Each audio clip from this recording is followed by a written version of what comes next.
Hello বন্ধুরা, তোমরা সকলে কেমন আছো?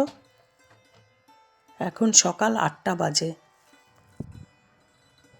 আমার সকালের সকল বাসি কাজ সেরে আমি এসে গেছি আমার বিছানাটা গোছাতে।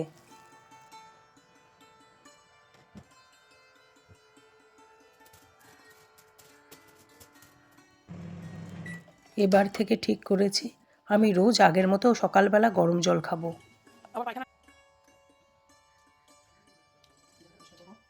আমি গরম জল খাচ্ছি, পাশেই বর ডাইনিং টেবিলে বসে ব্রেকফাস্ট করছে। ও এখন অফিস যাবে আর আস্তে আস্তে রাত্রির ৮টা সাড়ে ৮টা হয়ে যায়। তাই আমরা এই সময়টাই বসে একটু গল্প করে নিই। এখন আমি কাকেদেরকে খেতে দিচ্ছি। এটা রোজ আমার বরেরই ডিউটি। আজ আমি কাকেদেরকে খেতে দিলাম কারণ আমার বর অফিসের জন্য রেডি হচ্ছিল, ওর দেরি হয়ে যাচ্ছিল। তবে আমি যখন কাকেদেরকে খেতে দিচ্ছিলাম ওইটুকু ভিডিওটা আমার বর করে দিয়েছে। ও তখন অফিসে বেরোচ্ছিল। আমি এখন চলে এসেছি কুয়ো পাড়ে আমার কাছাকাছি করতে। শাশুড়ি মায়ের কাছাকাছি কমপ্লিট হয়ে গেছে। এখন আমি পাপোশগুলো ভেজাচ্ছি সার্ফের জলে। আগের দিন তো নিচতলার সকল পাপোশ কেচে ছাদে মেলে দিয়েছিলাম। আজকে দোতলার পাপোশ নিয়ে বসেছি, এগুলোও ভালো করে কেচে ধুয়ে ছাদে মেলে দেব। সকালবেলা খুব হাওয়া দিচ্ছিল আর ঠান্ডাও ছিল ভীষণ।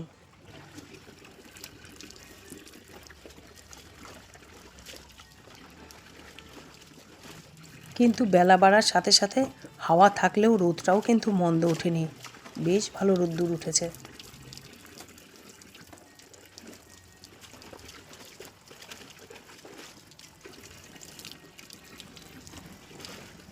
সকাল সকাল ছাদে মেলে দেব, একবারেই শুকিয়ে যাবে।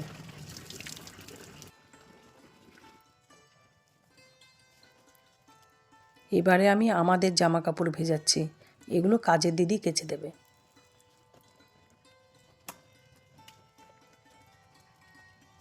কাজের দিদিকে বললে এই পাপোশগুলোও কেচে দিত। অসুবিধাটা হলো দিদি ৮ বাড়ি কাজ করে, আর এতগুলো বাড়ি কাজ করার জন্যে অতটা ধ্যান দিয়ে কাচাকাচি করতে পারে না।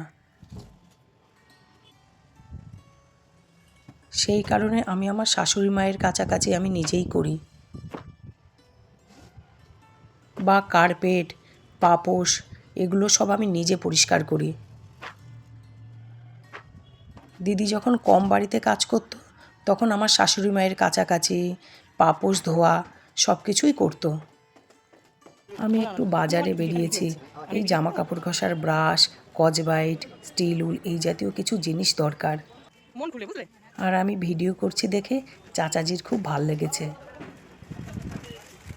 এবারে আমি এলাম মুদির দোকানে, একটু গোবিন্দভোগ চাল লাগবে কালকে, সেটাই নিতে এসছি। এই দিদিটা আমার ভিডিও রোজ দেখে। দেখো আমার বাড়ির পাশে আর একটা মন্দির। একটা মন্দির তো দেখেইছো, কালী ঠাকুরের মন্দির, যেখানে আমি প্রতি পুজোতে শাড়ি পরাতে যাই মাকে। আর এটা হলো শিব ঠাকুরের মন্দির। মন্দিরটা এখনো কমপ্লিট হয়নি, কাজ চলছে।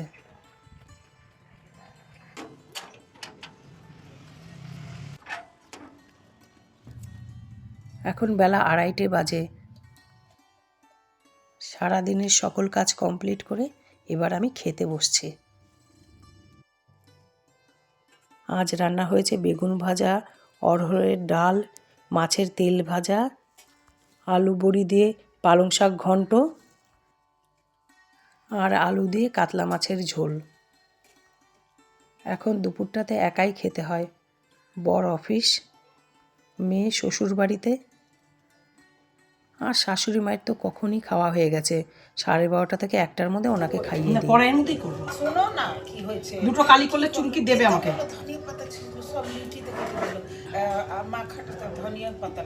আমার আছে চাটনি করা, বুঝলে, শুধু ধনে পাতা, এই যে হ্যাঁ রসুন টসুন আছে, চাটনি বাটতে যাচ্ছিলাম দেখছি ধনে পাতা আছে আমার, বুঝলে, হ্যাঁ চাটনি ধনে পাতা।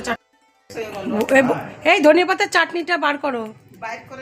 দাঁড়া, হ্যাঁ এই বলছে দুটো হয়ে গেল। এ খুব ভালোবাসে বৌদি।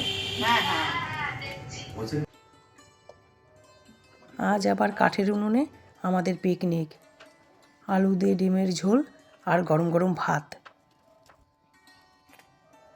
উনুনটা বানানোর পর থেকেই আমাদের সকলের পিকনিকের ইচ্ছে দ্বিগুণ হয়ে গেছে।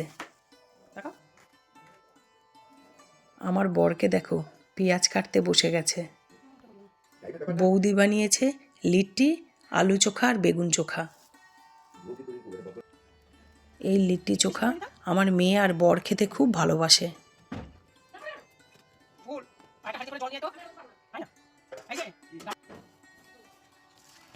দেখো কথা বলতে বলতে আমার ডিম আলু সিদ্ধ হয়ে গেছে। এবারে মেয়েও হাত লাগিয়েছে, আমার সঙ্গে বসে বসে ডিম আর আলু ছাড়াচ্ছে। আলুর থেকেও ডিম ছাড়ানোটা ওর খুব পছন্দের কাজ। ডিম ছাড়াতে গিয়ে বেশি করে খোসা শুদ্ধ ডিম উঠিয়ে নেবে, তারপর আঙুল দিয়ে বার করে ওই সেদ্ধ ডিমটাকে খাবে। ওটা যে ওর কী ভাল লাগে খেতে। উনুনটা না খুব সুন্দর হয়েছে, খুব ভালো জ্বলছে, কিন্তু আজকে একটু অসুবিধা হলো, এত হাওয়া দিচ্ছিল না, উনুনের তাপটা বাইরে চলে যাচ্ছিল আর খুব ধোঁয়াও হচ্ছিল। তবে ভবিষ্যতে আমার খুব ইচ্ছে আমার স্টোর রুমটাকে ভালো করে গুছিয়ে নেব, আর সেখানে এরকমই উনুন থাকবে। একটা কাঠের জালের রান্নার ছোট্ট একটা সেট আপ করে রাখবো, খুব ইচ্ছে, দেখা যাক কি হয়। বাই, সুস্থ থাকবে আর সব সময় হাসি খুশি থাকবে।